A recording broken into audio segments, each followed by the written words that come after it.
Fui campeón del mundo, pero mi mayor pelea no fue en un ring. Soy Muhammad Ali, y esta es mi confesión final. Nací en Louisville, Kentucky, cuando Estados Unidos todavía me decía dónde podía sentarme, dónde podía comer, qué sueños podía tener.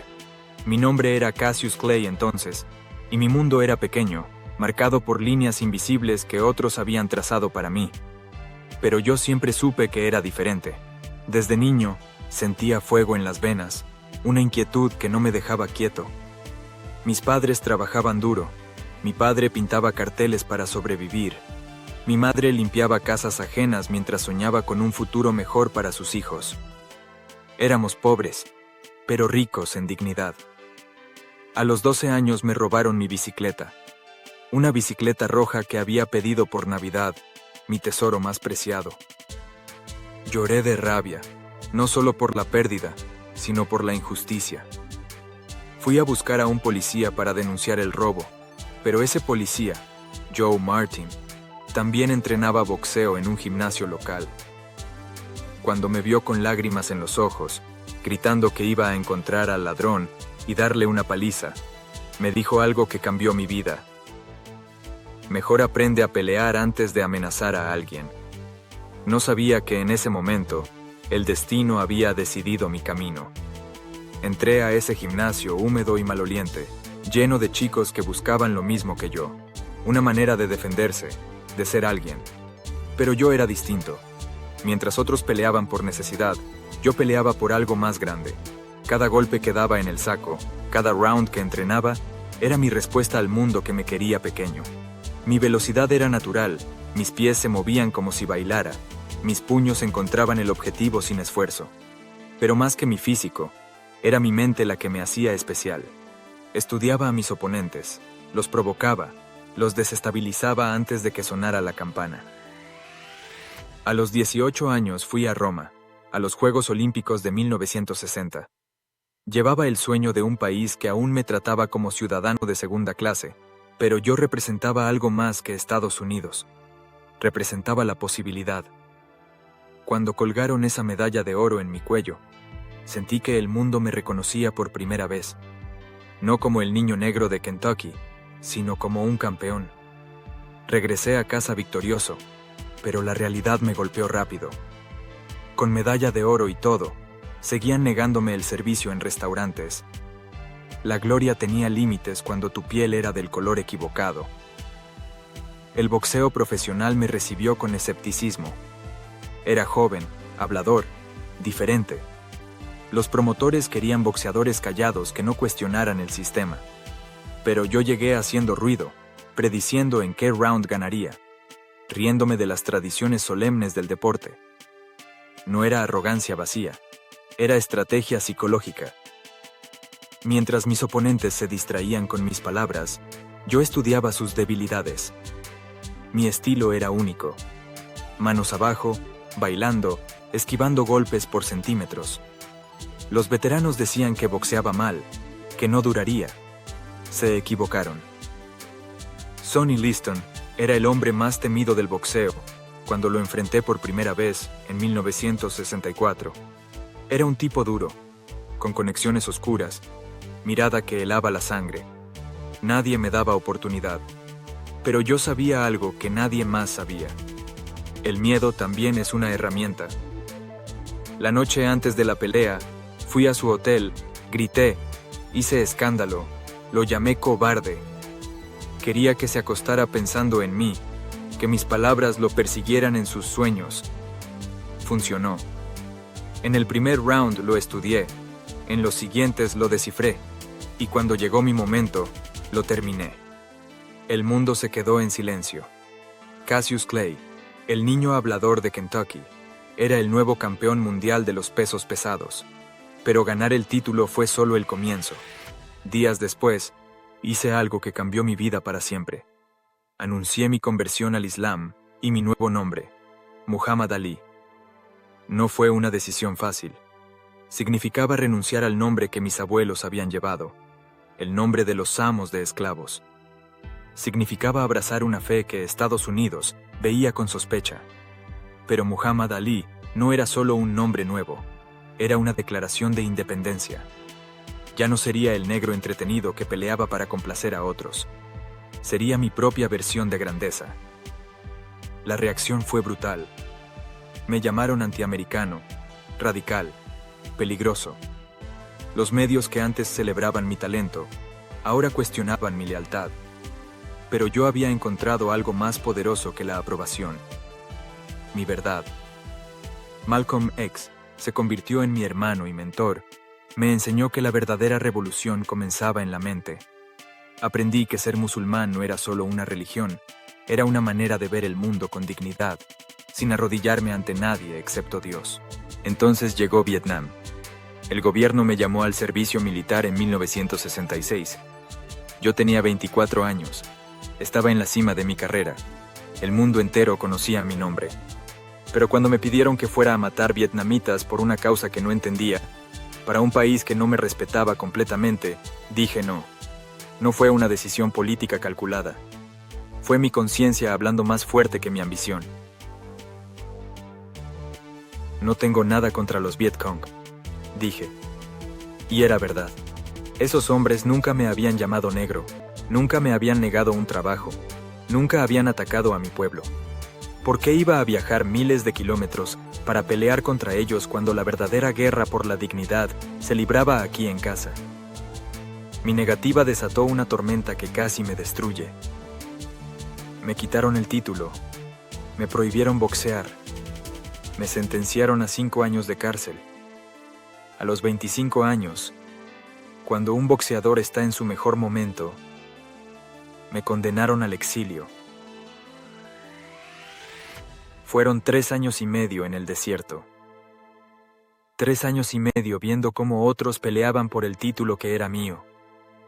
Perdí millones de dólares, perdí los mejores años de mi carrera, perdí la admiración de muchos fanáticos. Pero no perdí mi alma. Hablé en universidades. Me convertí en símbolo de resistencia, en la voz de una generación que cuestionaba la guerra y luchaba por derechos civiles. Aprendí que la grandeza no siempre se mide en títulos ganados, sino en principios defendidos. En 1970, la Corte Suprema anuló mi condena. Pude regresar al ring, pero ya no era el mismo hombre. Físicamente seguía siendo fuerte, pero habían sido años de inactividad forzada. El boxeo no perdona el tiempo perdido. Mi primera gran pelea de regreso fue contra Joe Frazier en 1971. Le decían, la pelea del siglo, y lo era. Frazier era todo lo que yo había sido, joven, hambriento, imparable. Durante 15 rounds nos golpeamos como si nuestras vidas dependieran de ello. Al final, él ganó por decisión, y yo probé la derrota por primera vez en mi carrera profesional. Esa noche, acostado en el hospital con la mandíbula hinchada y el orgullo herido, entendí algo fundamental. Perder no te hace menos grande si peleas con honor. Frazier me había derrotado, pero yo había demostrado que seguía siendo Muhammad Ali. No el invencible de antes, sino algo más valioso. Un hombre que se mantiene en pie sin importar cuántas veces lo tumben. La revancha llegó en 1974, pero antes tuve que enfrentar a George Foreman en Zaire. Foreman era una máquina de destrucción. Había demolido a Frazier en 2 rounds. Pegaba como un martillo neumático. Todos pensaban que mi tiempo había pasado definitivamente. Tenía 32 años, él 25. Era más fuerte, más joven, más feroz. En papel, no tenía oportunidad. Pero yo sabía algo que Foreman no sabía. El boxeo no es solo fuerza, es inteligencia. Durante meses desarrollé una estrategia que nadie esperaba, el rope-a-dope. En lugar de bailar como siempre, me recosté en las cuerdas y dejé que Foreman se cansara golpeándome. Sonaba suicida, pero yo sabía que su poder tenía límite. Round tras round, absorbí su castigo, hablándole al oído mientras me golpeaba. «Es todo lo que tienes, George. Mi abuela pega más fuerte». Lo frustré, lo agoté, lo hice dudar de sí mismo. En el 8º round, cuando ya no podía levantar los brazos, Lo noqueé con una combinación perfecta. África enloqueció. El mundo enloqueció. Muhammad Ali había vuelto. La trilogía con Frazier culminó en Manila en 1975. Fue la pelea más brutal de mi vida. Durante 14 rounds nos torturamos mutuamente bajo un calor infernal. Sus golpes me hacían ver estrellas. Los míos lo dejaban ciego de un ojo. Después del 14º round, colapsé en mi esquina. «Córtenme los guantes», murmuré. «Está terminado». Pero el entrenador de Frazier también había tenido suficiente y no salió para el último round. Técnicamente gané, pero ambos perdimos algo de nosotros mismos esa noche. Más tarde dije que fue lo más cerca que había estado de la muerte. No era exageración. Los años siguientes fueron de gloria y declive simultáneo. Seguí peleando cuando debería haberme retirado. Seguí buscando la perfección cuando mi cuerpo ya no podía alcanzarla. Las derrotas llegaron. Ken Norton me rompió la mandíbula. Leon Spinks me quitó el título siendo un novato. Cada derrota era más dolorosa que la anterior, no por el resultado, sino porque sentía mi cuerpo traicionándome. Mis reflejos se volvían lentos, mi velocidad legendaria se desvanecía, mi voz comenzaba a temblar. En 1981, después de perder patéticamente contra Trevor Berbick, me retiré definitivamente. Tenía 39 años y había peleado 61 combates profesionales. Mi récord decía 56-5, pero las cifras no contaban la verdadera historia. No contaban las concusiones que se acumulaban en silencio, el daño neurológico que ya se gestaba, el precio que pagaría por cada golpe recibido. 3 años después, llegó el diagnóstico que cambió todo. Enfermedad de Parkinson. El hombre que había sido el más rápido, el más elocuente, el más dinámico del mundo, comenzaba a moverse en cámara lenta. Mis manos temblaban, mi voz se desvanecía en susurros, caminar se volvía un esfuerzo consciente. Era irónico y cruel. El hombre que vivió de su velocidad y su verborrea perdía justamente eso. Pero el Parkinson me enseñó la lección más importante de mi vida. La verdadera grandeza no depende de lo que tu cuerpo puede hacer, sino de lo que tu espíritu se niega a rendirse. Cuando ya no pude hablar en público, mi presencia hablaba por mí. Cuando ya no pude moverme con gracia, mi dignidad se movía por mí. En 1996, cuando encendí la antorcha olímpica en Atlanta con manos temblorosas, el mundo entero lloró. No por lástima, sino por reconocimiento.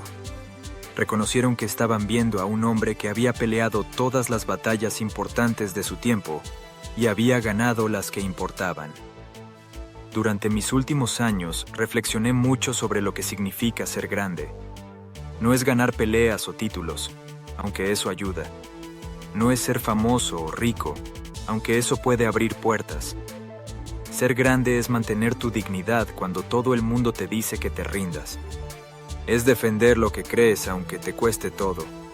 Es levantarte cada vez que la vida te tumba, aunque sea más lento que la vez anterior. Mi mayor victoria no fue contra Foreman en África o contra Frazier en Manila. Fue contra un país entero que quería que me callara, que me arrodillara, que fuera un buen negro entretenido que no cuestionara nada.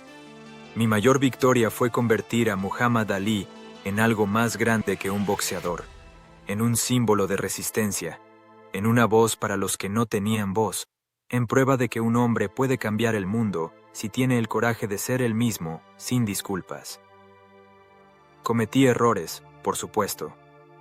Fui cruel con Joe Frazier, lo llamé gorila y tío Tom cuando él merecía respeto. Dejé que mi ego me cegara en peleas que debí evitar. Herí a personas que me amaban con mi arrogancia y mis infidelidades. No fui perfecto, pero siempre traté de ser auténtico. Y cuando llegó el momento de elegir entre la comodidad y la conciencia, elegí la conciencia. Ahora, al final de este camino, cuando mi voz es apenas un susurro y mis movimientos son lentos como la melaza, puedo decir sin vanidad que fui grande, no porque fuera invencible en el ring, nadie lo es, sino porque nunca dejé que el mundo me dijera quién tenía que ser. Fui Muhammad Ali en mis propios términos, con todos mis defectos y virtudes, con toda mi gloria y mi dolor. Si algo quiero que recuerdes de mi historia, es esto. La grandeza no es un destino, es una elección que haces cada día. Cada vez que alguien te dice que no puedes, cada vez que el miedo susurra en tu oído, cada vez que la comodidad te tienta a rendirte, tienes la oportunidad de elegir ser grande. No necesitas un ring para pelear las peleas que importan. Las peleas que importan se libran en tu corazón, en tu conciencia, en tu negativa a aceptar menos de lo que mereces. El mundo me recuerda como el boxeador que flotaba como mariposa y picaba como abeja. Pero yo quiero que me recuerdes como el hombre que se mantuvo en pie cuando todo el mundo esperaba que cayera, como el hombre que perdió todo por defender sus principios y descubrió que cuando pierdes todo por las razones correctas, en realidad no has perdido nada. Mi cuerpo está cansado, mi voz se apaga, pero mi espíritu permanece intacto. Y si Muhammad Ali, el niño pobre de Kentucky cuya bicicleta fue robada, pudo encontrar grandeza en medio de dolor y la controversia, tú también puedes. La grandeza está esperando por ti, no en un ring, sino en cada decisión de mantenerte fiel a ti mismo. No fui perfecto, pero nunca dejé de pelear. Y si yo encontré grandeza en medio del dolor, tú también puedes hacerlo.